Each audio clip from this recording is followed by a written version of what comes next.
Hello everyone, my name is Kaczmar and you are watching Geek Factor. Today I want to talk to you about a very special game from Polish publisher Three-Headed Monster. The game I'm talking to you about is Beyond Humanity: Colonies. This is a board game, an electronic board game, so to speak, designed by Paweł Suski and Max Salamonowicz. Now, it is coming to Kickstarter on October 22nd. I will provide the link in the description below as soon as the campaign launches. Now, what is the game about? I'm sure you've seen some bits and pieces all over the place, but what is it actually about? Now, what I want to do here is to provide you with a general idea of what the game flows like and what you can expect from the game. Please be aware though that this is a paid preview, and I know how certain people approach that, so do with that information what you like, but at least now you know. Now, what the game is actually about. Well, the Earth has become overrun by corporations, by greedy corporations who want to control every aspect of your life. And that's not good. If there is anything that movies like Blade Runner have shown you, is that when corporations run the Earth, it's never a good thing for the humans. So this is when they decided to run. They decided to find other planets which they can inhabit and build their own colonies where they can thrive. And you, the players who play the game, will be the managers. They will be in charge of operating the new colony. Now, this is a semi-cooperative game. Only one player can win because you will be gaining victory points throughout the game, so only one player can gain the most victory points, but you will need to cooperate every now and again to make sure that the colony thrives, that nothing goes wrong, because if there's overpopulation or if there is too much bad stuff going on, the game will end before the end of the 20th month and then everyone will lose. So you will have to work together every now and again to make sure you don't lose all at once. So with that in mind, let's go over some of the rules. Like I said, it's not a proper how to play video, but let's just a general overview of the rules. And now I'll come back and tell you a few more of my impressions.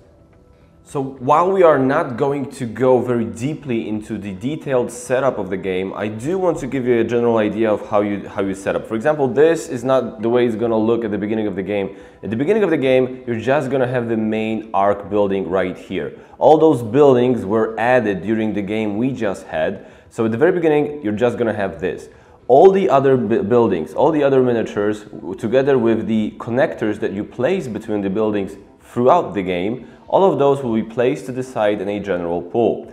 Also, each building, including the starter one, the arc one, has its own sort of small board, which you also attached and you expand on it around. So for example, you begin with the one building, the arc building, so you have this one board right here. And then when you continue adding more buildings, you will be adding these little boards. These boards are also set to the side of the player area. To the side, you also keep your general supplies. You have three main types of supplies that you deal with in this game. Those are credits, which is considered money in this game. This is how you pay for stuff. This is the currency. You have political advantage tokens. Those tokens are used to represent some kind of political clout you have, how powerful you are in the eyes of the citizens of the colonies. And the third type of resource is Terran goods, represented as TG throughout the game. These represent all kinds of various goods that were brought from Earth to your colonies that you can also use to trade in. These are placed in containers or just placed in a general pool to the side of the player's area. There are some decks of cards here that you want to shuffle before the game. Artifact cards, you are going to be gaining them throughout the game. At the beginning of the game, nobody gets any of those. And there is a big stack of decree cards. You will be pulling from this deck throughout the game, trying to resolve these decrees, and they gain you some sort of special advantages. At the beginning of the game, each player draws 2 decree cards from this deck into their hand. At the beginning of the game, each player obviously picks a character, and when you pick a character, you get a character's board along with the character's token. Now everyone gets their starting resources in the form of 2 credits and 1 Terran good. Now, there are small objective cards like so right here. Each character has their own unique objective that they get. They don't have to draw it at random. Each character has an objective named after them. And then there are several others general objectives which are all shuffled into a single deck, and then each player gets 4 objective cards. So together with the specific for that character objective card, each player has 5 objective cards. They look at them, and then in secret they pick 3 objective cards and they pick them to keep. And they don't show them to the other players. So for example, it is possible that they do not pick that character's specific objective and they play with the general blue ones. But they remain a mystery for the other players. Each player also gets a decree card specific for that character. I'll tell you a few things about decrees in a second. This is just what you need to know right now is that this is a very expensive decree, a very complicated one, but it does give you a proper advantage. Also, after you've picked your characters, the application will tell you which assistants are supposed to take part in the game, and they are laid out face up like so. And there is a specific action that allows you to take one of the available assistants and put them next to your player board. So that's pretty much how you set up the game. Now let's go over the various resources, various statistics that you can find in this game. Let's do it on the application screen. What you see right here is how the screen is going to look like through each round of the game. Each round begins with an action phase, and then you move on to the decree phase, then the building phase, and this is what you see throughout all of these 3 phases.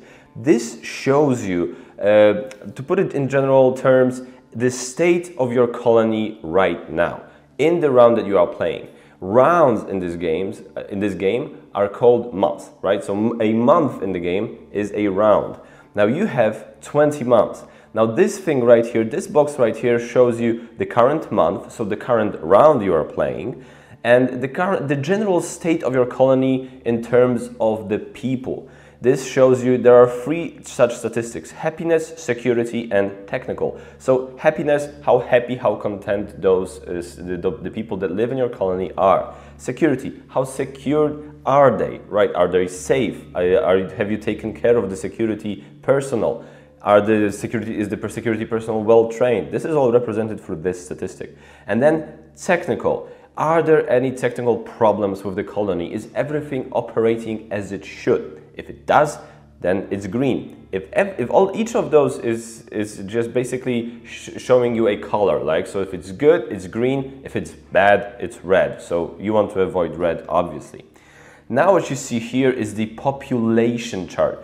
First of all, you see how much population you can take by this number on the right here.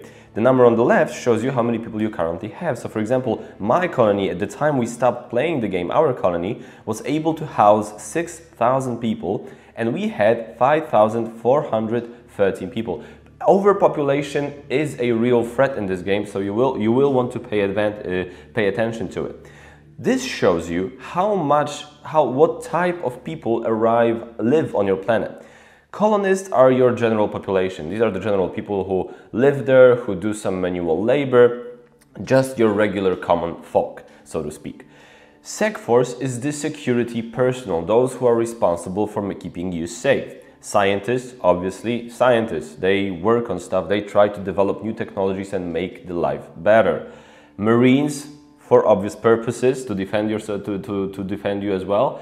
And prisoners, things sometimes go wrong, and well, you have those in your population as well. Now, this bar right here shows you what buildings are currently in production.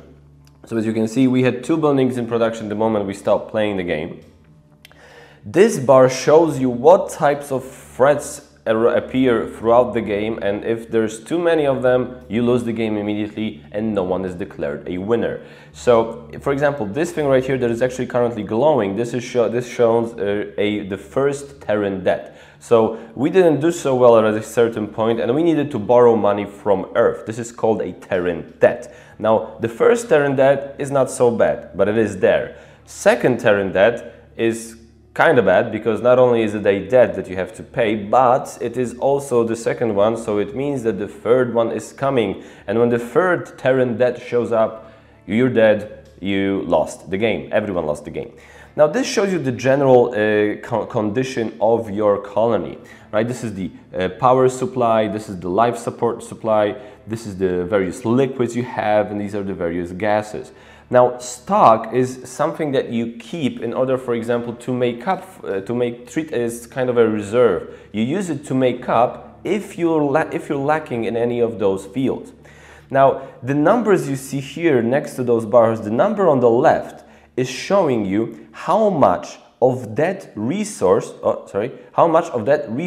you are providing. And the number on the right shows you how much of that resource you are actually using up. So for example, when it comes to power, we have 18, but we are using up 20. So we need to take care of that because we are using more than we are producing, which means we are using the reserve right here, which is the accumulator right here on the bottom. I'm not sure you can make that out. Each of those 4 areas has a specific accumulator that is also like a reserve. If you run out of this, it will start borrowing from this. If you run out of this, you will start borrowing from stock. It is not good. So you need to make sure that this is on the right level. We are doing quite well with life supply, right? We are producing 35 and we're only using up 14, so that's not bad. So this is how you have to interpret it. This is what you have to look at and read and be mindful of when you make decisions in the actual game. Because the goal of the game is to fulfill your personal objectives, but also to make your colony the best habitable place in all the for the entire colony that is actually living there. So let's get back to the gameplay. Okay, so the round begins with the action phase. Now, starting from the first player, the first player holds this first player token. Every player in clockwise order takes one action. Then, after they've done the one action, the turn goes back counterclockwise, and everyone takes again one action. So you take 2 actions per round. Now what can those actions be? Well, first of all, what you have is you can build a building. Now the building you have available for you to build, all the buildings are available. You don't have to wait for a building to become available to build. You can start building any building at any given point. You just look for the one you want, you put it in front of you, and then you say, hey, I'm building this. What you do is you take a vote on how much everyone wants that building to be built. Obviously, because you want to build it, you are giving it your one vote. For now, as one action. You can give it one vote as one action. The way you do that is you take one of the decree cards from your hand, you put it face down next to the building.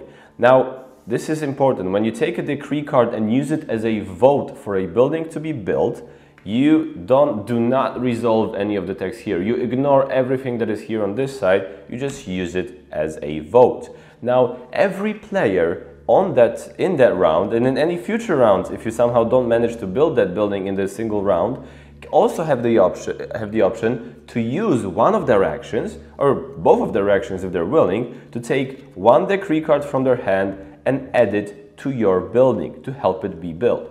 Now, how many cards do have to be here for a building to be built? Well, that's quite simple. Every game begins with this. This is the starting amount of votes that a building needs to get in order to be built. And this varies depending on the number of players. So for example, in a 4 and 5 player game, you need 3 to begin with. In a 2 to 3 player game, you need 2 to begin with. And then each building adds their own specific amount. For example, this one adds +1. So +1 with the general starting 3, that means that we need 4 votes to build this building. And once 4 votes have accumulated, have accumulated on that building, this is being built. Now bear in mind that doesn't happen in the action phase, that happens a bit later. We'll move on to that. So that's one of the actions. Suggest a building with 1 vote or add a vote to a building that is currently being built. Now, when you build it, you add it right here and then you connect it to the ARC building or to the network, because you can connect it via the connectors to the sockets right here on the building, and every building has sockets, right? The ARC, the main ARC building and all the other buildings, so you can create this sort of network. That's very important here. So you add it, and then you add this board right here so that it aligns with this thing you see going through the middle. But it is still not quite ready, it is still not finished, right? So it does provide, some buildings provide additional actions. For example, a building like this will provide you an additional action field, which I will tell you about in just a second. You can see we'll be adding it like so right here. Now, you can use it right now. You can use the action, for example, the moment you connect the building, but it is still not technically built. The application will show you, like I showed you just a second ago, which buildings are being built right now. So that's one of the actions. You vote for the building. Now, the other actions are listed right here. And for those purposes, this is a very simple worker placement style game. So you take your player token, right, and you put it on one of the fields. So if you put it right here, and if you can, I think you can already see it, then it's quite obvious, but if you take it up the spot, no players can use this spot after you. So if you put it right here, you get 1 Terran good. If you put it one here, you get a credit, right? So Terran good here, or 1 credit. Here is something else. Here you have a choice whether you want to gain 1 political advantage, or simply it is represented as a speaker because this is like performing a speech, giving a speech, or performing some kind of a campaign stunt, that you simply take your token, you put it on top of the ARC building, and now the application show that, okay, you just did perform the action, you are gaining some kind of political clout among the citizens, and then you put the token right here. These are 2 actions that allow you to explore and research artifacts. Now, how does that work? That is very important. When you don't have any artifact currently in your player area, when you take that action, when you take the explore action, you can't take the research action because you don't have anything to research, but you can take an explore action. And when you don't have anything, any artifacts, you draw 1 artifact from the artifact deck and you place it above your player board. So now you have an artifact that you are exploring. You're looking for an artifact. This is how you explain it theme-wise. You put it face down. You don't look at it yet because you haven't explored it yet, so you don't know what you found. You haven't explored the planet yet. You don't know what you found. So you perform the explore action by drawing the artifact card, and then you have 2 fields that you have to do. Now you cover up one of the fields immediately after taking up the card, so make sure you have the resources to pay for it. Now exploring will cost you first 1 Terran good and then 3 credits.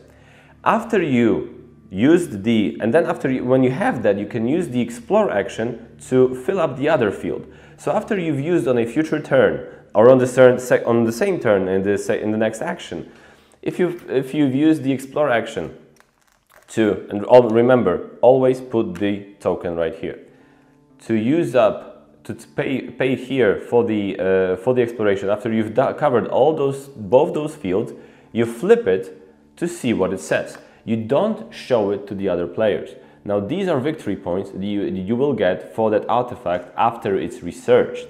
So you have it, okay, now you've explored it, now you're gonna research it, which means you cover it up once again and you place it underneath your player board, and now you are using that action once again, but not the explore action, you're using the research action in order to place the value, the currency you see right here. So first you need to place 3 Terran goods here, and then with another research action, you place 1 political advantage token right here, and then it is researched. After an artifact has been researched, you gain it, you will get the victory points at the end of the game, and then you also resolve the text right here.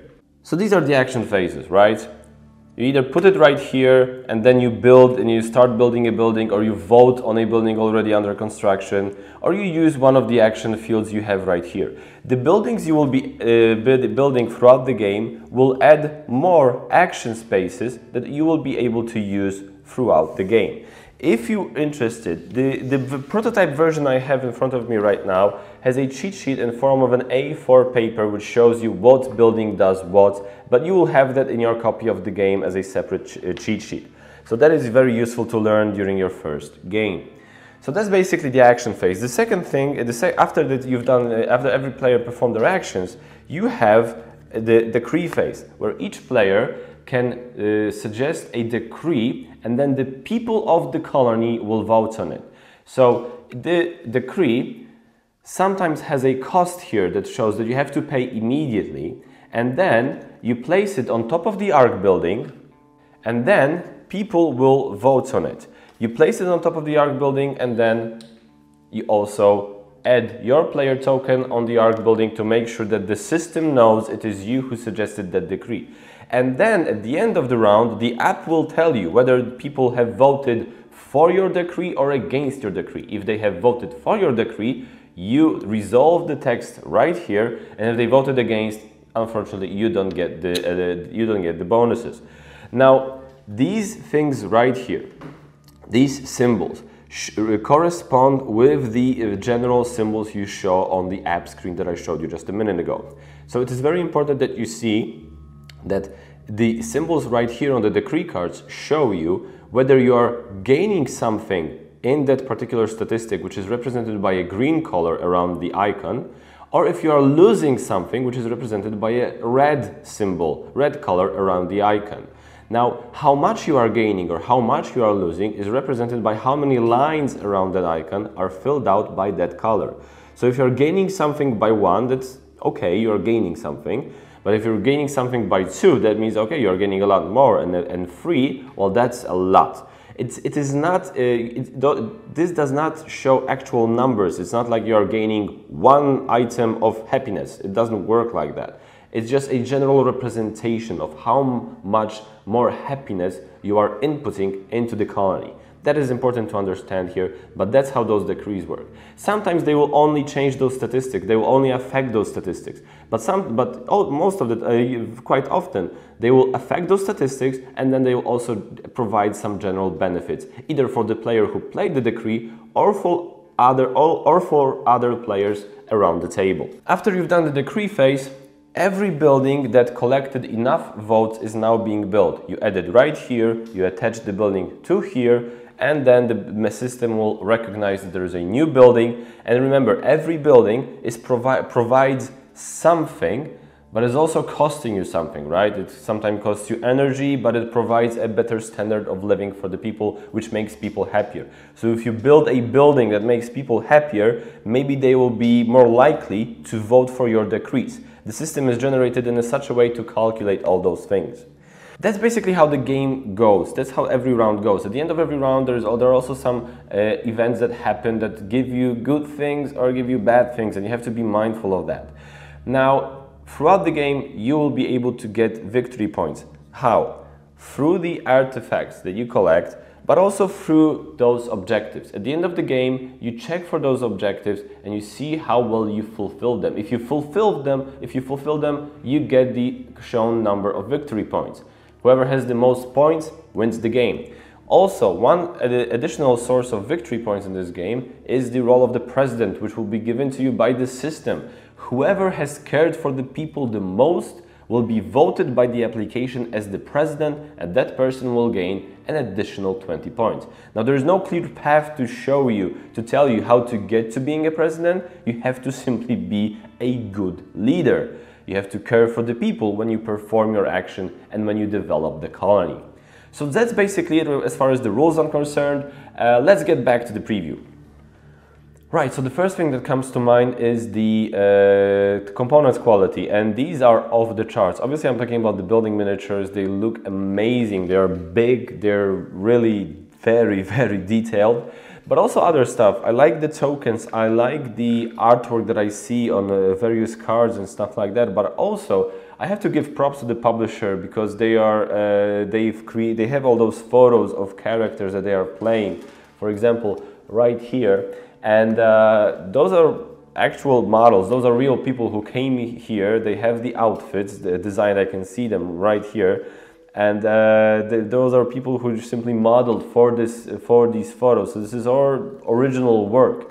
So this looks really impressive. This is a game that is very has a strong sci-fi theme to it, but more the science part, not the fiction part. And it's generally propelled by how by the components quality and by how the look of the game, how the look of the boards, of the cards, how it was all designed.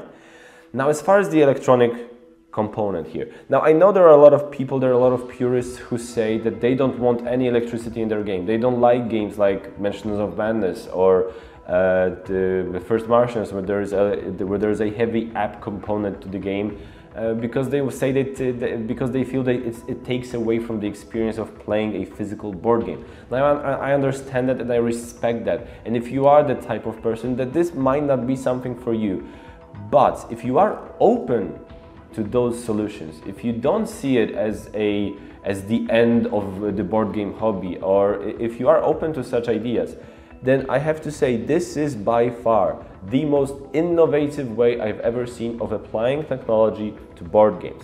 Why? Well, because first of all, you don't really do a lot on the app. The screen that I showed you, the one that shows you the statistics and stuff like that, this is what you see through the whole round. When you play actions, you don't do anything here. This just does the calculations. The buildings that are connected, that send signals to the app, they do all the calculations for you, and that just provides you with the result. It just tells you, okay, throughout your actions that you've done here on the table, you've gained enough political clout, you've gained enough support from the citizens, and the decree that you've tried to pass through playing the card physically on the table now got voted through by the people. So congratulations, you can resolve its effects. So the electronic component here is strong, obviously, because the buildings are all wired and they send signals, and the tokens and the cards, they have those little chips inside here. All of that is very heavily, there's a lot of electricity in them, but the actual game is right here on the table. This is where you build the buildings, this is where you expand the territory, this is where you play the actions, where you pick the actions field, where you play the cards, where you go on expeditions playing the artifacts, where you hire the assistants. This is where it all happens. And this is that physical level. Another level is the interaction, the above the table play. Because you as managers, you will have different objectives, and sometimes they will coincide, sometimes they will collide with one another. So you discuss it, you say what needs to be done, you say what you want to do, and you ask if somebody can help you, and then you can, exchange favors and stuff like that. And also there is the whole thing of making sure that the colony doesn't die before you get to the end of the 20th month. So that means working together sometimes in order for you to even have a shot at completing your personal objective. So there's a very strong semi-co-op thing here as well. So those are the main things that I've noticed as I was playing it. The electronic component is very innovative, but at the same time, it's not as strong as you might think, because the bulk of the game is here on the table with choosing which buildings to build and which cards to play, and the play between the players. And the rest of the application, what it does is does the calculation. Now, a very interesting choice that I've noticed is the choice of the objective cards, where you have the possibility of using your own objective, and everybody knows what is that character's personal objective, but is she actually using that? Or did she just pretend to use it? Because I don't know what the actual objectives that she chose are. I don't know what those are. Maybe she chose something else. So maybe I think she will be playing towards the personal objective, but in reality she will be playing towards something else. It's a very interesting dynamic. So there is a lot of bluffing, a lot of careful calculating of how you perform those actions. Now, the round, from what I noticed, the game it's pretty dynamic. The rounds go about pretty fast, especially in the beginning, where there are only a few action spots on the table. When the colony expands, there are more actions available to you. You may wander a bit longer than that, and that might cause a little bit of downtime, but actually by that point you already have a clear strategy in mind for you. So you know when a new action space becomes available for you because a new building was built, you know that I'm not going to use that so much. I'm going to use that one, though that one might come in handy for me.